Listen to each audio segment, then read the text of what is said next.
in 1996, before it was the Justice Center, was the North Carolina Legal Services Resource Center. And there's probably a handful of people who were working at the Resource Center then.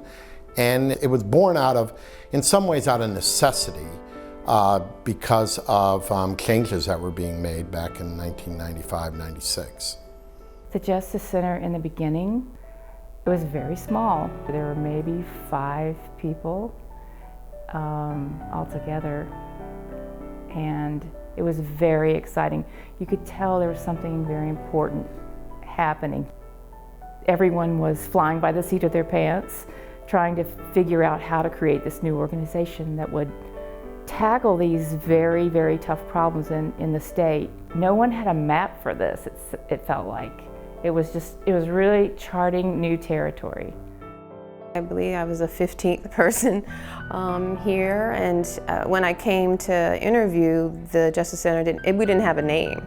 When we created this thing called the Justice Center, it wasn't at all a sure thing that it was going to take off. We had started to have some success raising funds from national funders for some of these specific projects, but we didn't know if it was going to last. It was born as a result of some really smart people who wanted to keep doing this important work and ultimately even expand upon it. And happily, their vision has come to pass. Before I came to the Justice Center, I was in the legislature in the North Carolina House for 13 years. And frankly, the organization that continually was the lead organization for the public interest on issue after issue was the North Carolina Justice Center. And for me, watching the talent and the professionalism, the quality of the information, the accuracy of the information, the passion of the advocacy, all of those things led me to believe that the North Carolina Justice Center was one of the preeminent progressive and really policy think tanks in the United States. Great thing about the Justice Center, in my opinion, has been it really gives people the opportunity to push boundaries, to really get after important work, gives you the chance to work with a lot of great people around the state. We've always had great folks working here, great colleagues, incredibly smart and able folks. So it was really just getting everybody together and figuring out how to chart our own path. So I'd say that our impact has been to empower people in communities, especially in more rural communities, about what these policies mean to them and how, they can have a voice. I really feel we play a central role, and we've come to play an ever more important role in bringing about a fairer, more just state that works for everybody, that builds prosperity and opportunity for everyone in our state, for people of color, for our LGBT community.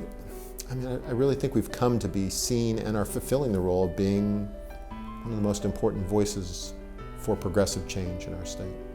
In the mid-1990s up until the recession, there's tremendous economic and educational and social and moral progress, I think, in this state. That has come to an end as a result both of the recession and the political climate change. But the advocacy and the work and the people who need us haven't come to an end. They've actually increased.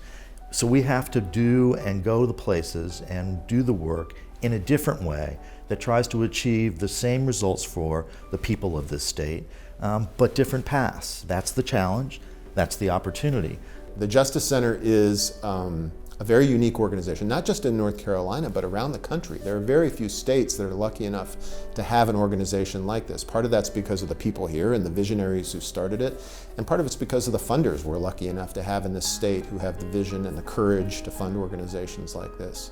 But I think everyone, myself included, we came to do it because we really loved doing the work and got a lot out of the work.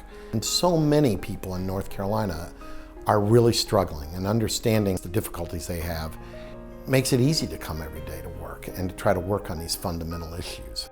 I'm doing my part in making this world and just place that we live in a better place, and hoping that people carry that message. And it is sort of a world message that you can do something, whether it's in your job or what you do on the side, or that you just share the message. And I want this place to be better for my children and for all children.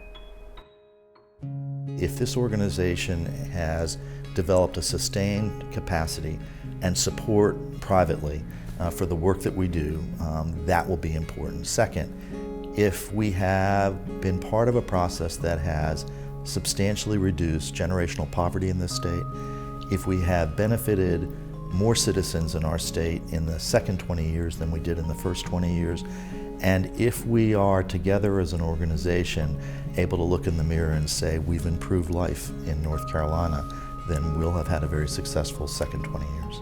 The likelihood that we're going to eradicate poverty in the next 20 years is pretty low, but it's entirely plausible to me that we could make some real progress and that things could be different, that we would be, that everybody would have health care in the state. I think it's entirely conceivable that we will have a living wage, minimum wage law in our state that's indexed to inflation and that goes a long way towards reducing poverty.